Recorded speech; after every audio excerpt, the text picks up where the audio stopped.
So that would be the JSON Web Token.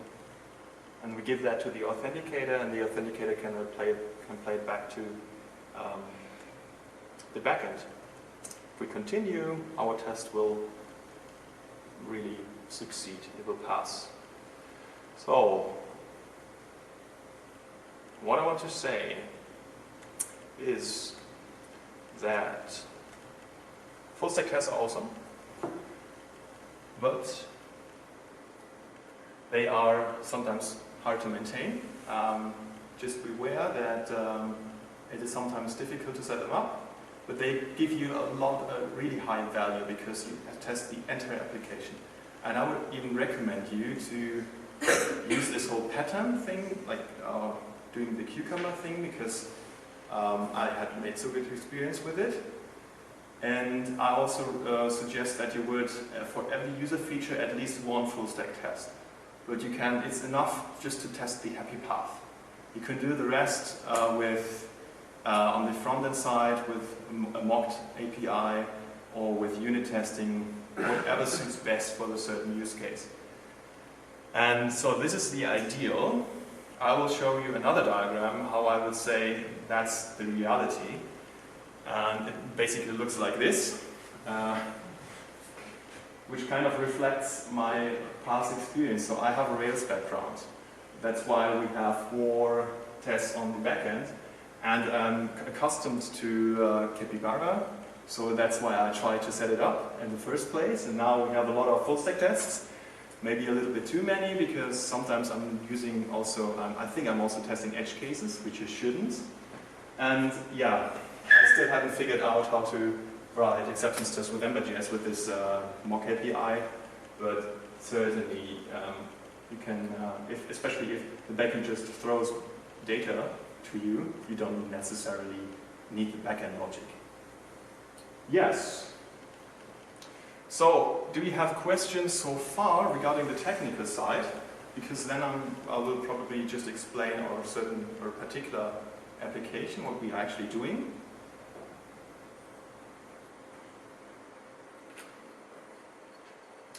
So, as I said, Katharina and I, we belong to the team of Rundfunk Mitbestimmen, and we are internet activists, and we want to create more transparency and more participation. What do you think?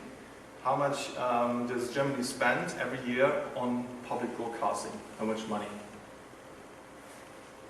Maybe some of you paid attention. It was actually on the landing page. Ha! There you go. Yes, you're right. It is 8 billion euro every year. That's quite a lot of money, and public broadcasting is for us all, and it's public value.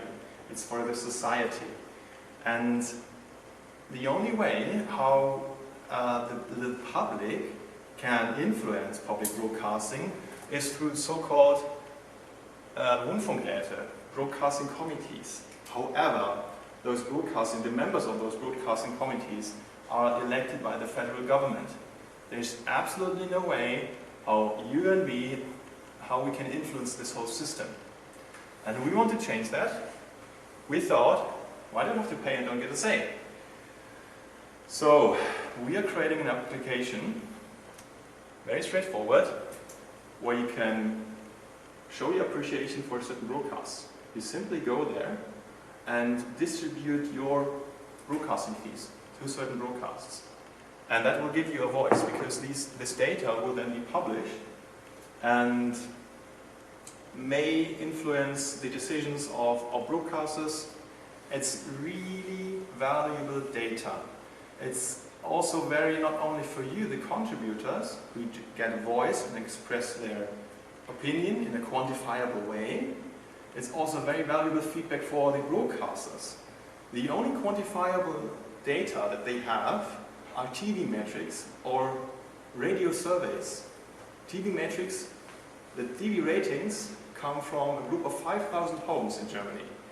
The radio ratings are done through phone surveys. That's all they have. So if people have a natural interest, because everybody lives in Germany and everybody has to pay for public broadcasting, if they have an interest to publish this data, that would be also really great value for the common good. So, we talked to a lot of people already, and one of those is Mr. Hilke. Mr. Hilke is actually a member of a broadcasting committee, the one that you just seen, the Ember.js Broadcasting Board, and he's a member since quite a while. And he tells us what you do is politically explosive. Now, that's the URL. You're very welcome to try it out. We are still looking for helping hands. As you can see, the front end is written in Ember.js. That might be some of interest for you. We're not only looking for developers, we also look for beta testers and people who just spread the word. Thank you very much. So,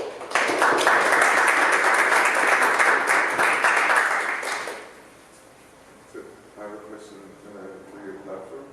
So can you split your fees, or is it just like for one show, or how does it work? You can do whatever you want. So there are many broadcasts. Right now, there are only 383, but obviously in the future there will be many more. So that's the production.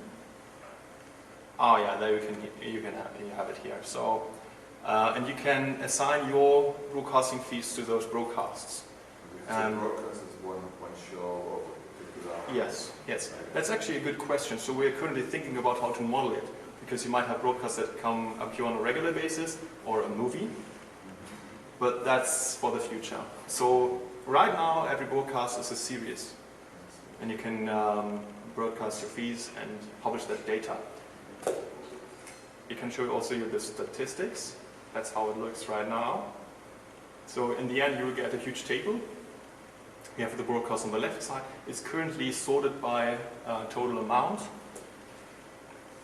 Yeah, so I think that it's a really good value because it's independent of usage.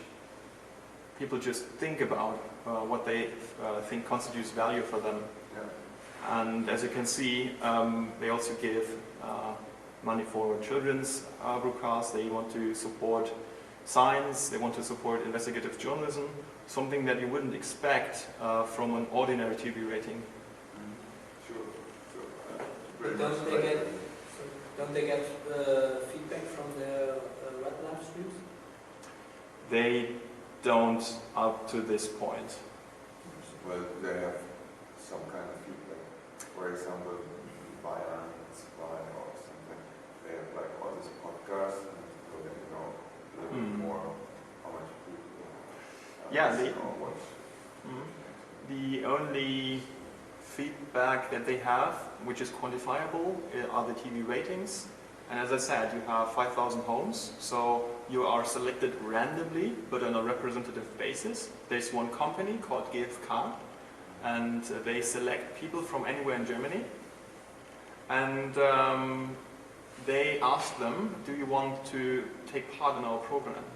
And if you say yes, you are asked to never tell anybody that you're taking part in this program because they're so concerned about it.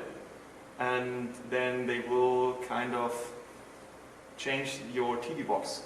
And you get a certain remote control, and then you would say, okay, I'm now watching you, so you get a button on this remote control, and that will be sent to this company. And that's how they get their data. And there's a strong demand on the broadcaster side, especially public broadcasters.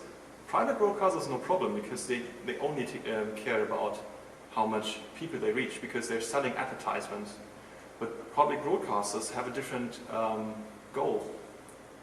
They are made for the public, and they're made for public good. So TV ratings are very important to them, too important, I would say. But their goal is something else. Their goal is to make something which is valuable for society. One of those guys said in 2012, he received a shitstorm after that. The broadcasting fees are a democracy and political education fee. I mean, I totally agree. That's the system. We think the idea is great, but we need to kind of improve the system. And we're solving it with software. You've sort of demonstrated here an enthusiasm for testing. Mm-hmm. How has your management embraced your enthusiasm for testing? This particular project? Yeah. So the management is sitting over there and standing here. So you don't have to justify your No. actions. we have to justify our actions against our own conscience. And I value testing very much. I've seen what happens if you just don't, and you don't want not to test your code, especially if it becomes big. Well, congratulations. Thank you very much. For getting yourself in a position where you don't have to argue with anybody about whether you spend time doing testing. Yeah, I had this problem once. Between my bachelor and my master's, I was a full-time developer, and I had to argue with my manager. I wanted to write tests. Everybody wanted. I was actually the first one who just ignored his politics. He said, don't test. It's a waste of time. And I said, no, I will test, no matter what you say. And finally, I mean, the quality was at a certain level that even the manager didn't have the authority to say anything against, because the quality was so bad. But that's another story. Yes? I'm actually quite surprised, now that I think about it, that I so rarely saw, heard, or actually done something with full stack end-to-end testing. Mm-hmm. And I was wondering, what do you think are maybe like one of these hurdles that people don't really jump over to actually get started with that? Like, I think like unit integration acceptance tests is already kind of like more or less widely common, but especially like this end-to-end testing on full stack is still quite rare. Yeah, I wonder if you have ideas, what is the way? What's the reason why people don't start with it? That's a good question. I mean, I learned full stack testing or testing in general at my uni. They pay attention to it. When I started my first job, I discovered that that's not the usual case.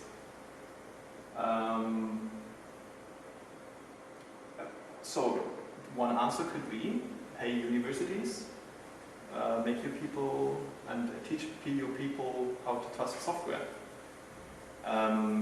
If you're not as lucky to be a student who is coming from university that pays attention, you have to visit the Ember.js Meetup.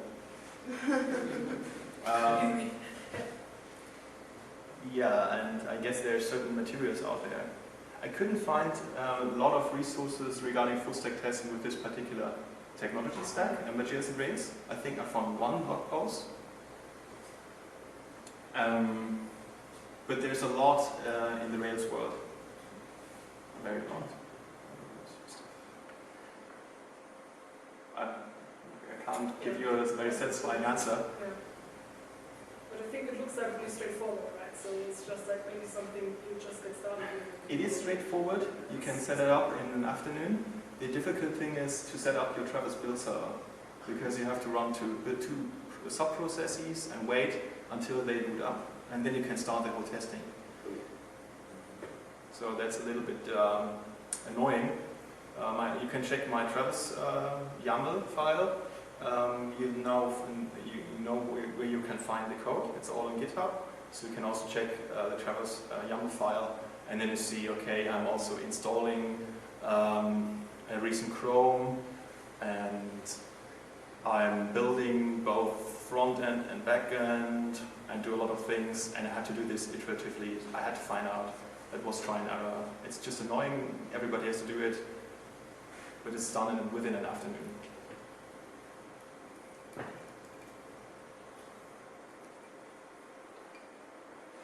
Okay. Thank you very much for your attention.